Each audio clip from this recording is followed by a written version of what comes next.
এবার আপনি বলেন, আমি বলি, নিজেকে জিজ্ঞাসা করি যে আমি আপনি কতটা পরহেজগার, কতটা সৎ, কতটা মুত্তাকি। আমি আপনি যখন মৃত্যু সজ্জায় থাকবো তখন কি রব্বুল আলামিনের পক্ষ থেকে ওই সুন্দর চেহারার ফেরেশতারা আসবে, না ওই নিকৃষ্ট চেহারার ফেরেশতাগুলি আসবে? আমি আপনি কে?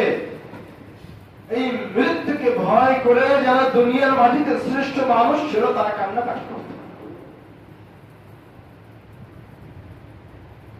ওসমান রাদিয়াল্লাহু তাআলা আনহু কবরকে দেখলে কাঁদতে লাগতেন, বাকা হাত্তা তাবুল্লা লিহয়াতুহু। কবরকে দেখে এত কাঁদতেন যে তার চোখের অশ্রুতে দাড়ি ভিজে যেত। ফেরেশতারা তাকে জিজ্ঞাসা করত, সাহাবায়ে কেরামগণ তাকে জিজ্ঞাসা করত, তুযকারুল জান্নাত ওয়ান নার, আপনার সামনে জান্নাতের এত সুন্দর চমৎকার বর্ণনা দেওয়া হয়, জাহান্নামের এত ভয়ঙ্কর বর্ণনা দেওয়া হয়, ফালা তাবকি, তখন আপনি কান্নাকাটি করেন না, ওয়া তাবকি মিন হাযা, আর সামনের এই মাটির নিচের কবরকে দেখে আপনি এইভাবে কান্নাকাটি করছেন? তখন ওসমান রাদিয়াল্লাহু তাআলা উত্তরে বলেছিলেন, قال رسول الله صلى الله عليه وسلم, আল্লাহ রাসূল সাল্লাল্লাহু আলাইহি ওয়াসাল্লাম বলেছেন, আল কবর আউয়াল মানজিল মিন মানাজিল আল আখিরাহ, এই কবরটা হচ্ছে আমাদের পরকালীন জীবনের প্রথম ধাপ।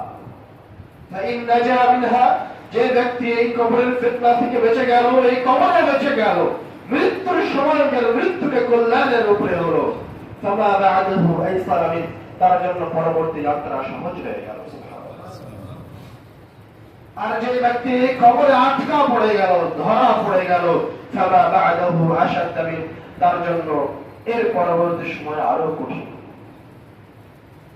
দুনিয়ার শ্রেষ্ঠ ব্যক্তি, রব্বুল আলামিনের কাছে সবচেয়ে প্রিয় ব্যক্তি, নবীদের সরদার, রাসূলদের সরদার মুহাম্মদ সাল্লাল্লাহু আলাইহি ওয়াসাল্লাম, যিনি শাফাআত না করা পর্যন্ত কিয়ামতের দিনের বিচার শুরু হবে। বারা বিন আযিব রাদিয়াল্লাহু তাআলা আনহু বলেছেন, কুননা মা রাসূলিল্লাহি সাল্লাল্লাহু আলাইহি ওয়াসাল্লাম ফি জানাজাতিন, আমরা আল্লাহর রাসূলের সাথে একটা জানাজায় ছিলাম। ফাজালাসা আলা শাফিরিল কবর, আল্লাহর রাসূল হঠাৎ করে কবরের কিনারায় বসে গেলেন। ফাবাকা, কবরের কিনারায় বসে কাঁদতে লাগলেন। হাত্তা বাল্লা তারা, আল্লাহর রাসূল সাল্লাল্লাহু আলাইহি ওয়াসাল্লাম কবরের কিনারায় বসে এত কান্নাকাটি করলেন যে তার চোখের অশ্রুতে ওই জায়গার মাটিটা ভিজে গেল। আমি আপনি কি? পৃথিবীর সর্বশ্রেষ্ঠ ব্যক্তি কবরকে সামনে রেখে, মৃত্যুর ভয়ে, মৃত্যুর ফিতনাকে সামনে রেখে কান্নাকাটি করছে। শুধু এই জায়গায় কেন, এই সর্বশ্রেষ্ঠ ব্যক্তির মৃত্যু সজ্জায় যখন তিনি মারা যাচ্ছেন, সেই সময়ের ঘটনা আয়েশা রাদিয়াল্লাহু তাআলা আনহা বর্ণনা করছেন। আয়েশা রাদিয়াল্লাহু তাআলা আনহা বলেন, ইন্না মিন নি'আমিল্লাহি আলাইয়া ওয়া রাব্বুল আলামিনের আমার উপর যে সমস্ত নিয়ামত আছে, সেই সমস্ত নিয়ামতের মাঝে একটা নিয়ামত হচ্ছে আন্না রাসূলুল্লাহ সাল্লাল্লাহু আলাইহি ওয়াসাল্লাম, আল্লাহ রাসূল সাল্লাল্লাহু আলাইহি ওয়াসাল্লাম তুফিয়া ফি বাইতি ফি ইয়াউমি, আমার ঘরে আমার তিনি মৃত্যুবরণ করলেন। বাইনা সাহরি ওয়া নাহরি, আল্লাহ রাসূল সাল্লাল্লাহু আলাইহি ওয়াসাল্লাম যখন মারা যাচ্ছেন তখন তিনি আমার কোলের মাঝে, জামা আল্লাহু বাইনা রিকি ওয়া রিকিহি, আল্লাহ রাব্বুল আলামিন তার মৃত্যুর সময় আমার মুখের লালা এবং আল্লাহ রাসূলের লালাকে একত্রিত করেছেন। দাখালা আলাইহি আব্দুর রহমান, আমার ঘরে আমার ভাই আব্দুর রহমান প্রবেশ করলো। ওয়া আনা মুসলিমাতু রাসূলিল্লাহি সাল্লাল্লাহু আলাইহি ওয়াসাল্লাম, এমন অবস্থায় আমি আয়েশা আল্লাহর রাসূলকে আমার কোলে নিয়ে আছি, আমার কোলের সাথে হেলানো দিয়ে আছে আল্লাহর রাসূল। ওয়া ফি ইয়াদিহি সিওয়াকুন, আমার ভাই আব্দুর রহমানের হাতে একটা মিসওয়াক। ফায়ানজুরু ইলাইহি, আল্লাহর রাসূল বারবার ওই মিসওয়াকটার দিকে তাকাচ্ছেন। আয়েশা রাদিয়াল্লাহু তাআলা আনহা বলছেন, আরাফতু আন্নাহু ইউহিব্বু সিওয়াক, আমার আগে থেকে জানা ছিল আল্লাহর রাসূল মিসওয়াক করতে খুব পছন্দ করেন। তখন আমি আল্লাহর রাসূলকে জিজ্ঞাসা করছি, আখুযুহু লাক, হে আল্লাহর রাসূল মিসওয়াকটা কি আমি আপনাকে এনে দিব? তখন আল্লাহর রাসূল মনুষ্য অবস্থায়, শরীরে কোনো শক্তি নাই, কথা বলতে পারছেন না। ফাশারা বিরাসি, আল্লাহ রাসূল তার চেহারাতে গিয়ে তার মাথাটাতে ইশারা করলেন, আইনাম, মিসওয়াকটা আমাকে দাও। ফাতানাওয়ালতুহু, তখন আমি আয়েশা মিসওয়াকটা আমার ভাইয়ের কাছ থেকে নিয়ে আল্লাহর রাসূলকে দিলাম। ফাশতাতা আলাইহি, আল্লাহ রাসূল এই মিসওয়াকটা নিয়ে থাকলাতে পারলেন না। বেশ ব্রাশ মিসওয়াক করতে পারলেন না।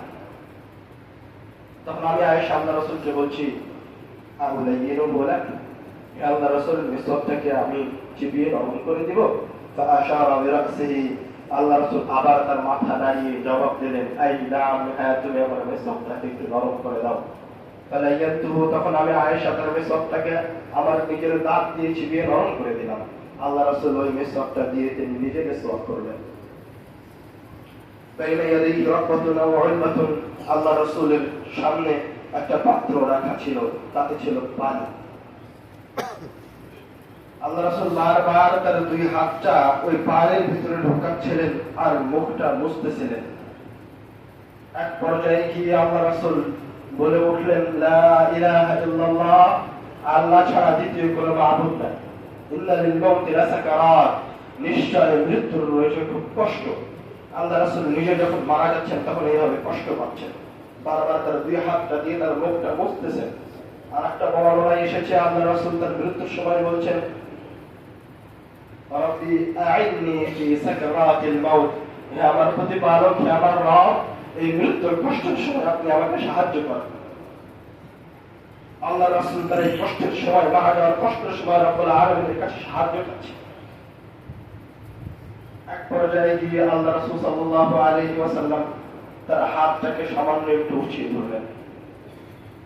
উঁচিয়ে ধরে বলছেন, রফিকুল আলা, আমি আমার রব্বুল আলামিনের দিকে যাত্রা শুরু করলাম। একটু পরে এই কথা বলা শেষ হলো, আল্লাহ রাসূলের হাতটা পড়ে গেল, তার রূহ বের হয়ে গেল। আল্লাহ রাসূল সাল্লাল্লাহু আলাইহি ওয়াসাল্লাম দুনিয়া থেকে চলে গেলেন, মারা গেলেন। আল্লাহ রাসূল স্বয়ং নিজে এইভাবে কষ্টের সাথে দুনিয়া থেকে বিদায় নিয়েছেন। আয়েশা রাদিয়াল্লাহু তাআলা আনহা বলছেন যে আল্লাহ রাসূলের মৃত্যুর সময় আল্লাহ রাসূলকে যত কষ্ট পেতে দেখেছি, আমার কাছে আর কারো মৃত্যুর কষ্ট আমার কাছে কোনো কিছু মনে হয় না। তবে এই জায়গায় একজন মুত্তাকি ব্যক্তির মৃত্যুর কষ্ট এবং একজন কাফের ব্যক্তির মৃত্যুর কষ্টের মাঝে আকাশ জমিন তফাৎ আছে। একজন মুত্তাকি ব্যক্তি তার রূহ বের হয়ে যাওয়ার সময় কষ্ট পেতে পারে, কিন্তু তাকে রব্বুল আলামিনের পক্ষ থেকে ফেরেশতারা অভিবাদন জানাবে। বিষয়টা হচ্ছে এইরকম, আপনি আপনার হাতে চরম বড় ধরনের আঘাত পেয়েছেন, প্রচন্ড ব্যথা, চিৎকার করছেন, কান্নাকাটি করছেন, তখন ডাক্তার বলছে যে আপনাকে একটা ইনজেকশন দিতে হবে। ওই ব্যথাময় জায়গায় আবার ইনজেকশন দেওয়া আরো বেশি কষ্টদায়ক, কিন্তু তখন আপনি ইনজেকশনটা গ্রহণ করবেন না করবেন না? সুস্থতার জন্য আপনি তখন ইনজেকশনটা গ্রহণ করবেন, কেননা ইনজেকশন দিলে তারপরে এই কষ্ট থেকে, সবকিছু থেকে মুক্তি। একজন মুত্তাকি ব্যক্তি তার রূহ বের হয়ে যাওয়ার সময় কষ্ট পাবে বটে, কিন্তু তার সামনে যে কল্যাণময় সুন্দর দৃশ্য আর জান্নাতের সুসংবাদ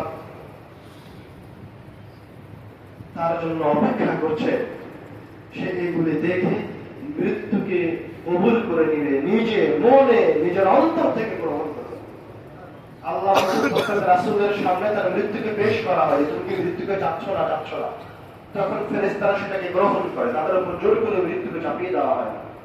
কিন্তু পরকালের সুসংবাদ আর তার সামনের সুন্দর দৃশ্য দেখে তাদের কাছে আপনার ইহকাল কোনো কিছু বলা হয়। ফেরেশতাদের সুসংবাদ শুনে তাদের কাছে ইহকাল কিছু বলা হয়। মনে রাখবেন, এই ইহকালে আপনাকে যাচাই বাছাই করে ঈমান আনায়ন করতে হবে। এই ইহকালীন জীবন আপনাকে চলে যাওয়ার জন্য, ইহকালীন জীবন রব্বুল আলামিনের কাছে, আমার আপনার কাছে কিয়ামতের দিনের একটা দিনের কাছে 2 মিনিট সময়ের মতো। এই 2 মিনিট সময়ের কাছে এই পৃথিবীর, এই 2 মিনিট সময়ের কাছে এই পৃথিবীর মোহের কাছে, লালসার কাছে এই 2 মিনিট সময়কে বিক্রি করে দিয়েন না, নিজেকে বিক্রি করে দিয়েন না, পরকালকে নষ্ট করিয়েন না, পরকালকে বাঁচানোর চেষ্টা করেন। আপনি যদি মুশরিক অবস্থায় মৃত্যুবরণ করেন, তবে কোন শাফাত, আপনার কোন ধন সম্পদ, আপনার কোনো কিছু আপনাকে বাঁচাতে পারবে না। যত হাদিস আছে তার মাঝে সবচেয়ে বেশি কষ্টদায়ক হাদিস আমার কাছে মনে হয়েছে 8ম হিজরিতে আল্লাহ রাসূল সাল্লাল্লাহু আলাইহি ওয়াসাল্লাম মক্কা বিজয়ের পরে যখন তার মায়ের কবর জিয়ারত করতে গেলেন, আবু হুরায়রা রাদিয়াল্লাহু তাআলা আনহু বলছেন, ঢাকা আল্লাহ রাসূল সাল্লাল্লাহু আলাইহি ওয়াসাল্লাম তার মায়ের কবর জিয়ারত করতে গিয়ে কান্নাকাটি করলেন। আল্লাহ রাসূল এত কান্নাকাটি করলেন যে তার আশেপাশে যারা ছিল তারাও কান্নাকাটি করলো, তারাও কান্নাকাটি শুরু করে দিয়েছে আল্লাহ রাসূলের কান্না দেখে। এক পর্যায়ে গিয়ে আল্লাহ রাসূল বললেন, ইস্তাআযানতু রাব্বি আন আস্তাগফিরা লাহা, আমি রব্বুল আলামিনের কাছে ফরিয়াদ করেছিলাম যে আমার মায়ের জন্য ক্ষমা প্রার্থনা করব, আমার মায়ের জন্য ক্ষমা চাইবো। আমি আল্লাহ রাসূল রব্বুল আলামিনের শ্রেষ্ঠ বান্দা, যার শাফাআত ছাড়া কিয়ামতের দিন বিচার শুরু হবে না, ওই ব্যক্তি তার রবের কাছে ফরিয়াদ করেছে, অনুনয় বিনয় করেছে, আকুতি বিনতি করেছে যে আমি আমার মায়ের জন্য আপনার কাছে ক্ষমা চাইতে চাই, আমাকে ক্ষমা চাওয়ার অনুমতি দেন। তাহলে আমি আনালি, কিন্তু আমার রব আমাকে আমার মায়ের জন্য ক্ষমা চাওয়ার অনুমতি দিলেন না। ফাস্তাআযানতু রাব্বি আন আযুরা কবরাহা, তখন আমি শেষে গিয়ে আমার রবের কাছে অনুনয় বিনয় করলাম যে অন্তত আমার মায়ের কবরটা জিয়ারতের অনুমতি দাও। ফাআযিনা লি, তখন আমার রব আমাকে আমার মায়ের কবর জিয়ারতের অনুমতি দিয়েছে। আল্লাহ রাসূল সাল্লাল্লাহু আলাইহি ওয়াসাল্লাম তার এই মায়ের কবর জিয়ারতে একটি নসিহা করেছেন। সেই নসিহা হচ্ছে আমাদের এই আলোচনার সর্বশেষ নসিহা, সেটা হচ্ছে যুরুল কুবুরা, তোমরা কবর জিয়ারত করো, ফাইন্নাহা তুযাক্কিরুকুমুল মাউত, কারণ মৃত্যু তোমার, এই কবর তোমাদেরকে মৃত্যুর কথা স্মরণ করিয়ে দিবে। আল্লাহ রাসূলের যে শক্তিধর কোন ক্ষমতাবান শক্তিধর ইহকালীন জীবনেও এবং পরকালীন জীবনেও নাই, রব্বুল আলামিনের কাছেও নাই। তিনি যদি এতটা অপারগ হন, তার নিজের মায়ের জন্য কোনো কিছু না করতে পারেন, সেই ক্ষেত্রে আমরা আমাদের মতো অপরাধী বা পৃষ্ঠবান্ধা কোনো কিছুই। সুতরাং আল্লাহ রাসূলের এই উপদেশ আমাদের এই আলোচনার সর্বশেষ উপদেশ। আপনিও মাঝে মাঝে আপনার নিকটতম ব্যক্তি হোক, কোন নিকটতম ব্যক্তি যদি না থাকে, তো পাশে যে গোরস্থানটা আছে ওই গোরস্থান একবার জিয়ারত করেন। গোরস্থান যখন ঢুকছেন তখন বলেন, আসসালামু আলাইকুম ইয়া আহলাল কুবুর, হে কবরবাসী, তোমাদের উপর রব্বুল আলামিনের শান্তি অবতীর্ণ হোক। ওয়া ইন্না ইনশাআল্লাহু বিকুম লালাহিকুন, এবং নিশ্চয় নিশ্চয় আল্লাহ যখন চাইবে তখন আমরাও তোমাদের মতো এই কবরে তোমাদের সাথে সাক্ষাৎ করব, মিলিত হব। এইভাবে কবর জিয়ারত করতে চান। আসসালামু আলাইকুম ইয়া আহলাল কুবুর ওয়া ইন্না ইনশাআল্লাহু বিকুম লালাহিকুন, এবং অর্থটা অনুভব করার চেষ্টা করেন। কোন এক কবরের পাশে অথবা কোন এক কবরের সামনে দাঁড়িয়ে চিন্তা করেন, সামনের যে কবরটা আছে এটা হচ্ছে আপনার ব্যাংক ব্যালেন্স। এবার আপনি ওই কবরের পাশে দাঁড়িয়ে চিন্তা করেন যে ওই কবরে আপনার কয়টা সালাত রাখা আছে, কয়টা নফল নামাজ রাখা আছে, কয়টা সদাচরণ রাখা আছে, কয়টা মানুষের সাথে ভালো আমল রাখা আছে, আপনার জীবনের কত টাকা উপার্জনের মাঝে কত টাকা এই কবরে জমা করে রাখা আছে। আবার আপনাকে জিজ্ঞাসা করেন এই কবরের মাঝে আপনার কতগুলি খারাপ আমল আছে, কতগুলি জুলুম আপনি মানুষের কাছে করেছেন, যে জুলুমগুলি এই কবরে জমা করে রাখা আছে, আপনার কতগুলি অন্যায় আছে যে এই অন্যায়গুলি এই কবরে আপনার জন্য অপেক্ষা করছে। আপনি জিজ্ঞাসা করুন যে আপনি এই দুনিয়াতে কত সম্পদ রেখে যাচ্ছেন এবং তার মাঝে কত সম্পদ আপনি রব্বুল আলামিনের জন্য দান করেছেন, আপনি উত্তর পেয়ে যাবেন। আপনি উপস্থিত ওই জায়গায় কবরের পাশে দাঁড়িয়ে আপনার অসহায়ত্বের উত্তর পেয়ে যাবেন। রব্বুল আলামিন আপনাকে বলে দিচ্ছে, ওহুম ইয়াস্তারিখুনা ফীহি, যারা পাপিষ্ঠ তারা কবরে গিয়ে চিৎকার করবে, আযাবের সম্মুখীন যখন হবে তখন চিৎকার করে বলবে যে আমাদেরকে দুনিয়ায় ফিরিয়ে দিন, আর খারাপ কাজ করবো না, ভালো কাজ করবো। তখন রব্বুল আলামিন আপনাকে এরকম কোন এক মসজিদের দার্সের কথা স্মরণ করিয়ে দিয়ে বলা হবে যে আপনাদেরকে ওই দিন স্মরণ করে দেওয়া হয়েছিল, ওই দিন তুমি আমার নসিহা গ্রহণ করনি, আজ আর গ্রহণ করার সুযোগ হবে না। আরেকটা আয়াত আল্লাহ রাব্বুল আলামিন বলছেন, মুমিনেরাও তো শাস্তির সম্মুখীন হবে, কিছু কিছু মুমিন।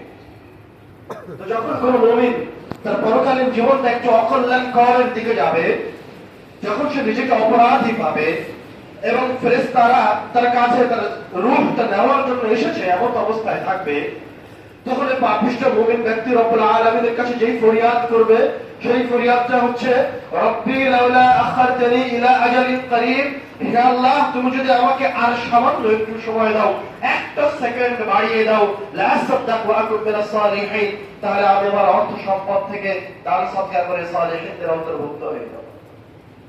কিন্তু তখন রব্বুল আলামিন ওই মুমিন বান্দাকে এক সেকেন্ড সময় দিবেন না দান সদকা করার জন্য, তখন সে তার নিজের অর্থ সম্পদ থেকে দান করার সুযোগ সময় পাবে না।